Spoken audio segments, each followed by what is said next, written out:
So, one of the reasons that we preachers need to take sabbatical from time to time is because we get sick of our own shtick.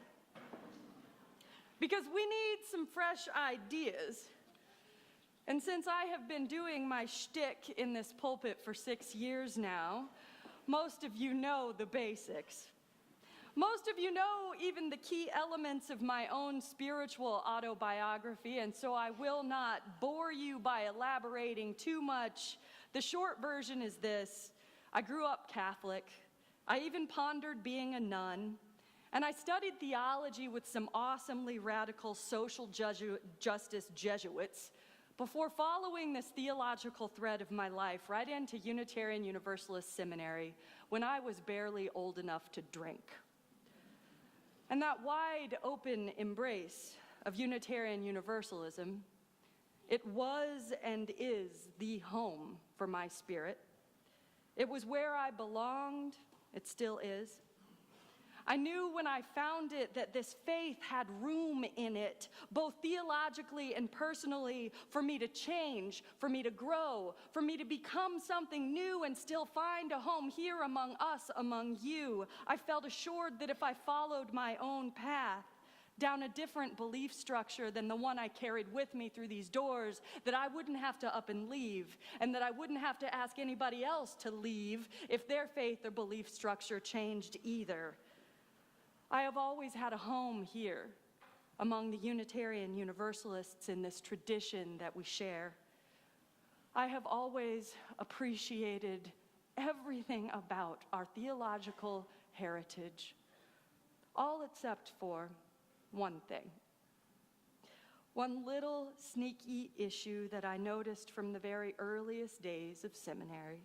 One tiny little critique of our tradition that has itched and ached in me all along and in my identity as a Unitarian Universalist that I have still not adequately resolved inside myself, namely what has always bothered me about we good liberal religious people, we righteous do-gooders with open minds and warm hearts and helping hands. What bugs me about us is this: we can be so utterly and damnably sure of ourselves. As I walked the halls of the Unitarian Universalist Seminary, I kept encountering people who were just so certain they were right about stuff. About theology, sure. The existence or non-existence of God was a favorite topic of highly assured debate. But it wasn't just that. People also seemed curiously certain about a whole lot of other things, like wine and geopolitics and meditation and the fact that nobody should ever under any circumstances eat at McDonald's. Sometimes I felt that my fellow Unitarian Universalists moved in the world as if everyone was just about to break through and come around to their perspective on all of those important things, and especially that McDonald's situation. Given time, the good liberal church people seemed to think everybody would get on board and we'd all get busy together bringing down those waters of justice and making sure peace rained down on the whole dang thing like an ever-flowing stream. Perhaps we thought we would start this endless process of peace and justice through a grand gesture of solidarity with all peoples, such as planting a peace pole. Surely that would bring about the kingdom of righteousness sooner rather than later, wouldn't it? By the way, we have a peace pole. It's right outside my office. I rather like it. It says the word peace in many different languages, and it has not yet brought about world peace. And here's the real kicker of it. I like our peace pole. And most of the time, then and now, most of the time, the assertions made with such unexamined pride and confidence by our fellow liberal religious people are not assertions in and of themselves that I fundamentally disagree with. Much of what my colleagues and co-religionists assert about the social, political, and theological world around us has always seemed to be true enough in my limited understanding. I, after all, have never been one for lukewarm opinions myself. As inveterate Texan Jim Hightower likes to put it, there is nothing in the middle of the road but yellow stripes and dead armadillos.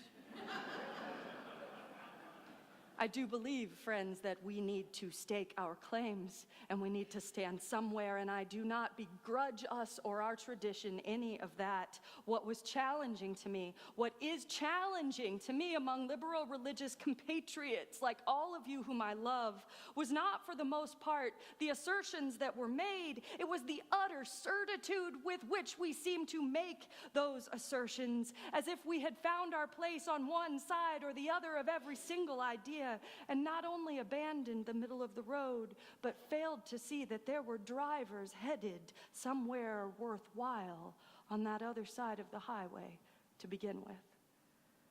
What bothered me back then and bothers me still, even about myself, is how very little room I sometimes perceive in the liberal church for acknowledgement of our own limitations, our own brokenness, our own narrowness of perception, our own disability in acknowledging the tragic dimensions of our days that confound the best laid plans of mice and men and ministers. We live in these tragic dimensions of our lives, the places where we cannot control things, the edges of our own capacity. We live on the edges of what we know and what we can control every single day, and I meet you in these places you cannot name, these places you cannot manage your way out of. I meet you in those places every single day as your pastor. And then we walk around in the world as if we know what we're doing, as if we're all okay, when together we are stumbling through. And I know that that stumbling, that imperfection, that not knowing, that falling down, that failing, that edge of our own knowledge and skill, that is where all the holiness sits. And though I could not have stated it then, I knew even when I first became a Unitarian Universalist that this confident projection of bright ideals and sunny optimism, when counterimposed to the actual, sometimes deeply painful experience of our lives, I knew it was something I would eventually have to come to terms with one way or another. And that is why I am headed out on this sabbatical, in part to finish a book about the death of pure and unvarnished idealism in the liberal church. It's not a bright and sunny little book I'm writing. It's actually called Faith Amid the Dead Utopias. Liberal Religion, Progress, and Tragedy. My book is about what happens when the liberal church doesn't have all the answers and we realize that our peace polls did not bring peace. It's about the limitations and the pain of meeting them and the curious and transformative power therein. It's about the fact that not even the smartest of us has it all figured out. It's about how far we've come and how far we have yet to go. It is about tragedy. It is about the fact that not even the best do-gooders on earth and not even the best of us gathered in this room can prevent it, but instead must meet it with authenticity and faithfulness, with humility, and above all, with kindness. It is about the fact that we do not always or even often know what we're doing, and that we most certainly do not usually have the answers. And so this book I'm writing that I'll tell you about more some other day, it's born of my own grappling with these questions and out of my own stumbling effort to cultivate a spiritual life where I strive to be kind more often than I am right. For the last decade or so, I have written every single one of my sermons underneath this Peanuts cartoon that I pasted on my office wall and have pasted on each successive office wall over all those years. Here it is, a tonic for all of our certitude. Snoopy is writing a book about theology, as every good philosophical mind is wont to do. I hope you have a good title, Charlie Brown says. Snoopy, having always thought ahead, reminds us the only title for a work of theology is merely this: has it ever occurred to you, you might be wrong? And that simple statement, has it ever occurred to you, you might be wrong, that indeed you may not have all the answers, it is perhaps the most powerful thing that we Unitarian Universalists have had going for us all along. Over 1,000 years of progressive religious history, even though we are sometimes self-assured and a little too puffed up for our own good, even though our idealism and sense of confident assurance brings with it all sorts of assumptions that have a lot to do with privilege and with class and with education and, yes, with whiteness, even so, even with all of that, underneath it all, there is a fundamental humility to our theology that we can return to time and time and time again, especially when we are so certain that our limited perspective is the only one. Our tradition teaches us that there is deep and abiding truth in many paths, and that it is possible not only that we may individually be wrong or too limited or not complete in our own perception, but that our way as Unitarian Universalists is not the only right way. We actually believe in diversity of perspectives. We actually believe in theological difference. At our best, we don't profess a lukewarm toleration of other people, including our own neighbors and friends, while secretly believing everybody ought to be just like us. That is not universalism. That is particularism, and it is not who we really are. And I'm not saying that we shouldn't be proud of who we are. We shouldn't invite people to join us. Let's be honest, we have a good thing going in this place. It shapes us, it heals us, it holds us. We should invite our friends. All I am saying is that we, uniquely among faith traditions, do not have to operate under the illusion that we've got a corner on the market of truth. And that humility at the center of our theology, that is where all of our deepest work and our most profound growth is possible. That is what our covenant calls us to. The way we choose to be together invites us, first of all, to listen, to understand.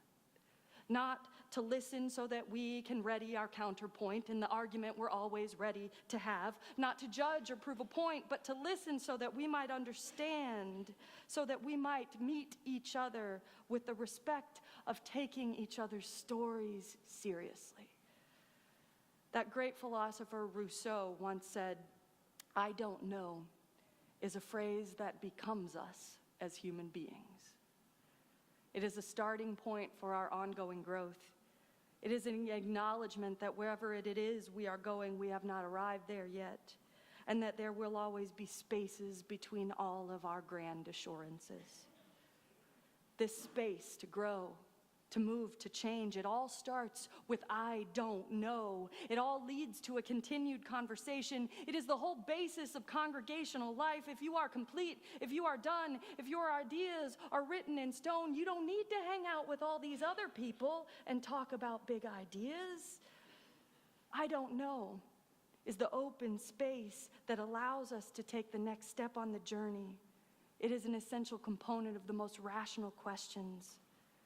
Without leaving space for all you do not know, at the creative interchange of empathy with others, the whole world could change all around you and you would remain fundamentally unmoved. Has it ever occurred to you that you might be wrong? That's the question that makes community possible. It's the question that makes spiritual and personal growth possible. It's the question that makes racial justice possible, that makes social justice possible. It is the question that makes science possible. Has it ever occurred to you that you, right now, don't have the whole story and must seek out, must ask, must find partners in the journey to complete it? This is a question that has haunted the civic life of empires before us. It is the same question that currently haunts our civic life in the United States of America, where the performance of blustered self-assurance is placed before us every day as if this is a normal way to be in conversation. The stakes could not be higher. We are forgetting how to speak to each other, how to deliberate, how to remember that we might be wrong. As Leah Hager Cohen wrote, our civic life is heavily marked, indeed pocked, by debates in which each side is so certain of its position that any movement is effectively impossible. For that matter, debate in its original sense of the word is impossible. We wind up with so much sound and fury and nothing gained. And we spin and we spin. And we exhaust ourselves in our continual drawing of lines in the sand, and we are so busy being reactionary that we can't remember how to empathize with others over the barriers we have created and the categories we have put each other in. This placing of human beings into categories, it is nothing new. It is, in fact, the raw ideological material of empire building, of wars, of rumors of wars. It undergirds the life, the loss, the suffering, and the service of those who stand for their countries, who fight for their lives in the armed forces. And this Memorial Day, we know that the hard line and the quick decision are sometimes also the very stuff of survival. Because when the chips are down and the smoke is thick and there is death all around, the trigger finger can really only pull if for just a moment you cease to think of your fellow man on the other side as a fellow man at all. Sometimes you can only survive if you are sure, and if you are clear, and if you are uncompromising in the split-second decisions that soldiering asks of you. And sometimes empathy is subsumed beneath obligation, and you keep breathing, you keep fighting, you keep sacrificing and serving because you have learned to let your uncertainty be subsumed underneath your higher obligation. This is the journey that we ask so many brave women and men to make. This is a journey that we honor this Memorial Day weekend. This is what we ask of them: to be certain even when they are not certain, to be clear even when they are not clear, to be decisive even when there are few cut and dry decisions to be found. This is what we ask of them: to place their own uncertainty on the higher altar of their service. And what we must offer them in exchange when they return from those regions of the heart where empathy would spell danger, what we must offer them is not a community that performs our own certitude all over again, but a place where their hearts can heal and their service can be honored and their empathy and uncertainty can be named for the great gifts they have always been.